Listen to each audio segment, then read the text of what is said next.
Bonjour et bienvenue en tête-à-tête sur France 24. Notre invité est Patrick Mouyaya, c'est le ministre de la Communication et des Médias de RDC. C'est aussi le porte-parole de son gouvernement. Bonjour Patrick Mouyaya. Bonjour cher Marc. L'accord de paix entre la RDC et le Rwanda a été signé il y a un an. Il y a eu ensuite la validation, entre guillemets, par les deux présidents avec le président Trump à Washington en décembre. Et un an plus tard, selon l'envoyé spécial de Donald Trump en Afrique, Massad Boulos, il a dit ceci au Conseil de sécurité de l'ONU. Le volet sécuritaire n'est pas appliqué ni par la RDC, ni par le Rwanda. Est-ce que vous acceptez son verdict ? Bon, écoutez, il a sûrement son opinion, mais c'est que je sais ce que nous sommes engagés depuis le premier jour. Je me permets de vous rappeler que c'est depuis juillet 2022 qu'on a commencé les discussions pour le retour de la paix dans l'Est. Souvenez-vous qu'en décembre 2024, nous étions à Luanda et vous avez vu qu'il n'est pas arrivé. Et vous avez vu la succession des événements début janvier avec notamment ces milliers de morts à la chute de Goma et puis des Bukavu plus tard. Donc ce n'est pas nous qui allons hésiter à donner tout ce que nous pouvons donner pour que nous puissions recouvrer la paix très rapidement. Ceci dit, même le jour même de la signature par les chefs d'État, le 4 décembre à Washington, vous saviez qu'il y avait une offensive militaire qui est partie de Butarama au Rwanda et qui a attaqué la ville d'Uvira le 10 décembre, 6 jours après la signature de l'accord. Uvira tombé. Souvenez-vous des propos tenus par l'ambassadeur américain Mike Waltz au Conseil de sécurité que vous mentionnez. Et là, il était évidemment clair que c'est le Rwanda qui perturbait les processus. Donc, depuis la signature, il n'y a jamais véritablement eu de volonté politique. Pour des deux côtés, selon les Américains. Je vais en arriver, parce que ce qui est bien, c'est que nous avons un médiateur au milieu. Nous avons identifié ce qu'on dit en anglais Names Area of Interest. On a identifié ensemble avec le Rwanda et les médiateurs américains les 6 zones où sont censés être ces FDLR. 5 que vous êtes censé neutraliser. Je vais y arriver. 5 de ces zones sont sous contrôle du M23 et du Rwanda. Dans la première zone, de ce que nous on a fait, on a procédé par la sensibilisation, parce que c'était une première étape, mais que par la suite, le rapport a été partagé au mécanisme conjoint du suivi de l'accord, novembre 2025. Je rappelle ici que les événements de Uvira ont perturbé justement même les réunions qui devraient se tenir depuis novembre 2025. La première réunion du mécanisme conjoint de coordination de la sécurité s'est tenue en février 2026. Et donc aujourd'hui, il est évident que si nous n'avons pas avancé dans la mise en œuvre de l'accord, même dans son volet sécuritaire, c'est essentiellement à cause des agissements du président rwandais et de ses différents fils dans l'Est de la République démocratique du Congo. Le secrétaire d'État américain Marco Rubio a dit qu'il espérait un retrait des troupes rwandaises du territoire de votre pays d'ici la mi-juillet. Le ministre des Affaires étrangères rwandais a dit « Tant que la RDC ne neutralise pas les FDLR, ça ne se fera pas. » Mais c'est la même rengaine. Hein. Pour un petit rappel historique, cette question des FDLR a connu 4 chefs d'État en République démocratique du Congo. Mobutu, Kabila père, Kabila fils, et maintenant le président Tshisekedi. C'est un faux prétexte. Mais évidemment que c'est un faux prétexte, parce que c'est que nous disons, nous ne sommes pas les seuls à les dire. Il y a des rapports de Human Rights Watch, il y a des rapports du groupe d'experts des Nations Unies, il y a les services des renseignements de pays étrangers qui savent que même s'il existe des résidus de ces FDLR, ils ne représentent pas une menace pour le gouvernement rwandais, et cela ne justifie en rien cette agression criminelle avec tous ces milliers de morts. Et aujourd'hui, il y a une gouvernance par crime qui empêche même aux Congolais de célébrer la qualification à la 16e phase finale de la Coupe du Monde. C'est vous dire l'horreur, la barbarie, mais tout ça pour couvrir le processus de pillage. Combien de soldats rwandais actuellement, selon vos informations, sur votre sol ? Bon, écoutez, je ne saurais pas vous donner des statistiques, mais dans ce que nous savons, si vous regardez les opérations qui ont été faites depuis janvier, on a un minimum de 10 000 hommes qui sont impliqués, et d'ailleurs, qui sont régulièrement, même là, on parlera sûrement d'Ebola, mais qui sont régulièrement redéployés parce qu'il y a une stratégie délibérée, décidée par les présidents rwandais, d'occuper cette partie du territoire national par la violence. Vous avez déposé le 26 juin une requête auprès de la Cour internationale de justice contre le Rwanda, l'accusant de mener, je cite, une campagne génocidaire dans l'Est depuis 1996. Eux, ils disent que c'est une simple manœuvre et que c'est vous, votre gouvernement, qui mène une campagne génocidaire contre les Tutsis congolais. Alors, en parlant de manœuvre, peut-être que c'est devant la Cour internationale de justice qu'ils devront, eux, s'expliquer. Mais observez avec moi, cher Marc, que ce qui est dit ici, c'est pas simplement le gouvernement congolais qui l'a dit. Il y a des rapports depuis 30 ans qui sont documentés. On va regarder les rapports mapping des Nations Unies, les différents rapports qui documentent les activités criminelles que seul le Rwanda ne va pas. De toute évidence, c'est l'empire du mensonge. Il ne faut pas attendre du Rwanda qu'il reconnaisse la vérité sur ces actes criminels. Mais ceci dit, nous avons un front judiciaire. Parce qu'au-delà du fait que nous sommes engagés pour la paix, mais nous devons nous assurer d'autre part qu'il n'y ait plus jamais de répétition de ces crimes. À la Cour internationale de justice, c'est le Rwanda comme pays, mais n'oubliez pas qu'il y a une commission d'enquête internationale qui est sortie de Human Rights Council à Genève, le Conseil des Nations Unies pour les droits de l'homme, qui enquête depuis janvier 2022, parce que pour nous, il faut à la fois que le Rwanda paye comme pays, mais il faut que tous les complices, dont les différents fils du président Kagame, qui opèrent en toute illégalité, dans toute la criminalité, répondent de leurs actes. C'est à ces prix que nous pourrons parvenir à une paix définitive dans cette partie du pays, avec une garantie, s'il vous plaît, de non-répétition de ces actes d'agression.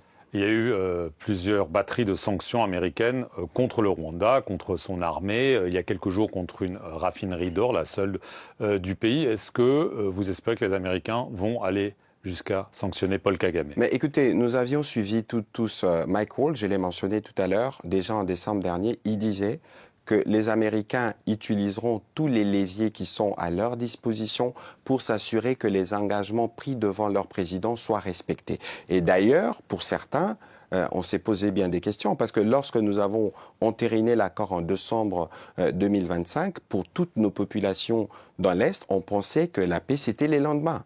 Et donc, tout le temps que ça prend, je crois qu'aujourd'hui, les Américains sont, à certains égards d'ailleurs, diplomates, parce qu'ils auraient pu aller plus fort, parce que... Contre Paul Kagame. Mais évidemment, malgré l'accord qui a été signé, je ne voudrais pas parler de nos propres rapports, mais si vous lisez les récents rapports de Human Rights Watch, des violences faites aux femmes, des recrutements des enfants, c'est toutes les horreurs qui sont commises à la face du monde. Et seuls, malheureusement, les États-Unis peuvent avoir les leviers qui permettent au Rwanda Ils ne vont pas assez loin. de quitter la... Évidemment, les Américains peuvent aller plus loin. Parce que regardez, nous avons un impératif de paix. C'est des millions et des millions de compatriotes qui croupissent dans les crimes. Et nous avons, malheureusement, l'épidémie d'Ebola, on y revient, dans la région, avec des supplétifs qui n'ont aucune expertise dans la gestion d'une telle crise. Vous voyez que pour nous, il est urgent que les Américains utilisent des leviers supplémentaires pour permettre au Rwanda de respecter la signature que leur président a apposée en face du président américain et qui a été saluée par le monde entier par ailleurs. Vous avez parlé d'Ebola à plusieurs reprises. L'épidémie a fait au moins 360 morts. On annonce qu'elle va désormais aussi être étendue. Elle s'est étendue à une 4e province, le Haut-Eloué. L'Organisation mondiale de la santé anticipe plus de 8000 cas et de 1400 décès. Le gouvernement a été accusé d'être à la ramasse, si je peux dire, d'avoir réagi trop tard, trop peu. Est-ce que vous acceptez cette critique et qu'est-ce que vous faites? Écoutez, l'OMS elle-même a dit que nous avions une riposte très robuste. N'oubliez pas que... Bon, après, ça dépend. Je ne voudrais pas aller dans ces débats, mais nous avons réagi très rapidement dans le timing prévu par les spécialistes en épidémiologie dès que le premier cas a été rapporté. N'oubliez pas qu'au début de cette maladie, la souche dont on parle n'est pas la souche la plus connue. Je rappelle que la République démocratique du Congo, pour la souche Bundibugyo et pour la souche plutôt Zaïre, nous avons une expertise mondiale. Les traitements, il est congolais, le vaccin aussi. Et donc pour cette épidémie, pour cette souche, il n'y en a pas, et la manifestation des symptômes ne ressemble pas directement à Ebola. C'est des céphalées, c'est des symptômes qui représentent à la grippe, à la malaria ou à la diarrhée. Donc il y a eu une difficulté au début dans la communauté de reconnaître la virilité de la maladie. Ceci dit, dès que nous avons déclaré l'épidémie, tout a été mis en place. Et aujourd'hui, nous travaillons avec l'OMS, nous travaillons avec Africa CDC, et même le chiffre que vous donnez, qui sont donnés par nos services, ni Africa CDC, ni l'OMS ne peut contrecarrer ces chiffres. Pour revenir sur le cas dont vous avez parlé dans le Haut-Uélé, ce sont des personnes contaminées en Ituri, l'épicentre qui s'était rendu dans la province voisine. Mais comment on les a trouvés? C'est justement parce qu'aujourd'hui, les mécanismes de surveillance épidémiologique, le suivi de contact évoluent plutôt bien et ce sont des cas qui ne peuvent pas être comptabilisés comme des nouvelles contaminations qu'il y a eu dans la province de Haut-Uélé, mais c'est des cas qui ont déjà été connus et répertoriés par le CITREP, donc le rapport que nous faisons de manière régulière. Est-ce que le pic est là? C'est ça que les gens veulent savoir. Les spécialistes vous diront en fonction de l'évolution des chiffres, dès que, évidemment, il faut faire des statistiques. On sait aujourd'hui, par exemple, qu'il y a une composante importante dans les traitements de cette maladie, c'est la sensibilisation. Nous avons été sur place. Aujourd'hui, il y a une prise de conscience de la maladie, ce qui fait que lorsque vous connaissez tôt vos symptômes, vous allez à l'hôpital. Beaucoup des guéris, il y a une centaine des guéris, peut-être qu'il faut qu'on en parle aussi. Et les présidents de la République y veillent personnellement et quotidiennement. Et donc, vous estimez que d'ici quelques semaines, l'épidémie sera sous contrôle? En tout cas, ce que je peux vous dire, c'est que nous, quotidiennement, nous travaillons à tracer, à couper toutes les chaînes de transmission et à donner les traitements à tout ce que nous répertorions. Ça me donne l'occasion de revenir sur le cas, malheureusement, qui est arrivé ici en France. Il s'agissait d'un médecin qui opérait en plein cœur de l'épidémie. C'était un médecin qui travaillait dans la réanimation. Je dois dire ici, cher Marc, que Covid est très différent d'Ebola. Ebola ne se contamine pas par aérosol. Les personnes les plus exposées, ce sont les médecins et ce sont les personnes qui restent dans la proximité des malades et donc qui gèrent, qui sont en contact de leurs sécrétions.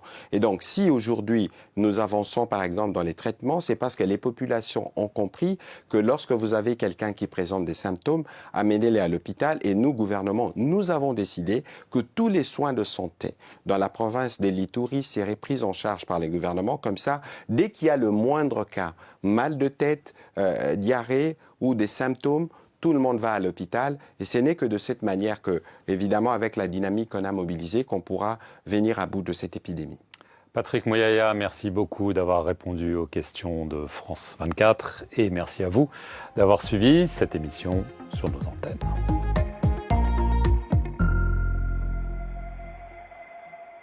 Maman, papa, l'éducation de vos enfants, c'est notre priorité.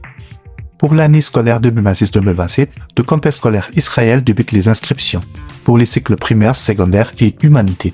Nos options: pédagogie, sciences commerciales, littéraires, coupe et couture. Avec plus de 32 ans d'expérience, les complexes scolaires Israël sait s'adapter à l'évolution technologique. C'est pourquoi nous encadrons vos enfants sur le plan numérique. Notre adresse, le complexe scolaire Israël se trouve au numéro 149 avenue de l'École, quartier Kintsuka, commune de Ngaliema, référence Brikin. Pour tout contact, appelez-nous au plus 243 890 800 841 ou au plus 243 890 800 847. Avec le complexe scolaire Israël, l'éducation de vos enfants, c'est notre priorité.